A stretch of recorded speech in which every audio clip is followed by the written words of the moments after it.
বাংলাদেশের তারকারা কে কিভাবে এবং কোন রোগে মারা গেছে শুনে যান। ওয়াসিম 2021 সালে 71 বছর বয়সে বার্ধক্যজনিত রোগে মারা যান। নাসির খান 2007 সালে 47 বছর বয়সে হার্ট অ্যাটাকে মারা যান। দিতি 2015 সালে 50 বছর বয়সে মস্তিষ্কে ক্যান্সার হওয়ার কারণে মারা যান। অঞ্জনা 2025 সালে 59 বছর বয়সে রক্ত সংক্রমণের কারণে মারা যান। আব্দুল্লাহ শাকিব 2022 সালে 66 বছর বয়সে স্ট্রোক করে মারা যান। মঞ্জুর রাহি 1992 সালে 48 বছর বয়সে হৃদয় যন্ত্রের ক্রিয়া বন্ধ হয়ে মৃত্যুবরণ করেন। বুলবুল আহমেদ 2010 সালে 68 বছর বয়সে মারা যান হার্ট অ্যাটাকে। মান্না 2008 সালে 43 বছর বয়সে হার্ট অ্যাটাকে মারা যান। সালমান শাহ 1986 সালে 24 বছর বয়সে আত্মহত্যা করেছেন। তার আত্মহত্যা দেখে বাংলাদেশের হাজারো তরুণ তরুণী আত্মহত্যা করেছেন। নায়ক রাজ্জাক 2017 সালে 75 বছর বয়সে নিউমোনিয়ায় মারা যায়। নায়ক শান্ত 2024 সালে 32 বছর বয়সে গণপিটুনিতে মারা যান। সানি 2025 সালে 26 বছর বয়সে হার্ট অ্যাটাকে মারা যান। মিজু আহমেদ 2017 সালে 63 বছর বয়সে হার্ট অ্যাটাকে মারা যান। রাজীব 2004 সালে 52 বছর বয়সে ক্যান্সারে মারা যান। দিলদার 2003 সালে 58 বছর বয়সে মস্তিষ্কে রক্তক্ষরণের কারণে মারা যান। জাফর ইকবাল 1992 সালে 41 বছর বয়সে ক্যান্সারে মারা যান। আনোয়ার হোসেন 2013 সালে 81 বছর বয়সে বার্ধক্যজনিত রোগে মারা যান। শর্মিলী আহমেদ 2022 সালে 75 বছর বয়সে ক্যান্সারে মারা যান।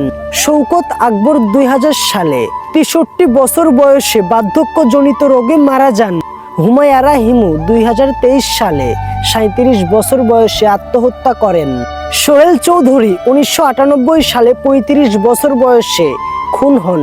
তিন্নি 2023 সালে 25 বছর বয়সে খুন হন। অন্তরা 2024 সালে আত্মহত্যা করে মারা যান। শ্যামা 1997 সালে 37 বছর বয়সে সড়ক দুর্ঘটনায় মারা যান। রোজি আফসারি 2007 সালে 60 বছরে কিডনি ড্যামেজ হয়ে মারা যান।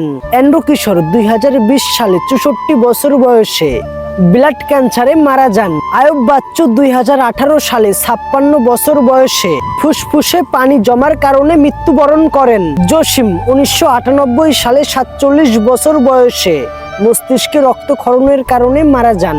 প্রবীণ মিত্র 2024 সালে 81 বছর বয়সে বার্ধক্যজনিত রোগে মারা যান। জাম্বু 2004 সালে 60 বছর বয়সে অপ্রকাশিত কারণে মারা যান। আহমেদ রুবেল 2024 সালে 55 বছর বয়সে হার্ট অ্যাটাকে মারা যান। খলিল 2014 সালে 81 বছর বয়সে বার্ধক্যজনিত রোগে মারা যান। এটিএম শামসুজ্জামান 2021 সালে 79 বছর বয়সে হার্ট ফেইলরে মারা যান। হুমায়ুন ফরিদি 2012 সালে 59 বছর বয়সে ফুসফুসে রোগের কারণে মারা যান। টেলি সামাদ 2019 সালে 74 বছর বয়সে দীর্ঘ অসুস্থতার কারণে মৃত্যুবরণ করেন। কালা আজিজ 2019 সালে 65 বছর বয়সে ডায়াবেটিক্সে মারা যান।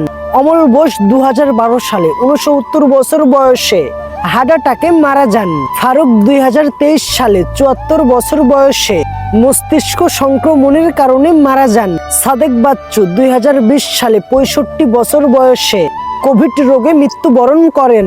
সিরাজ হায়দার 2018 সালে 69 বছর বয়সে হার্ট অ্যাটাকে মারা যান।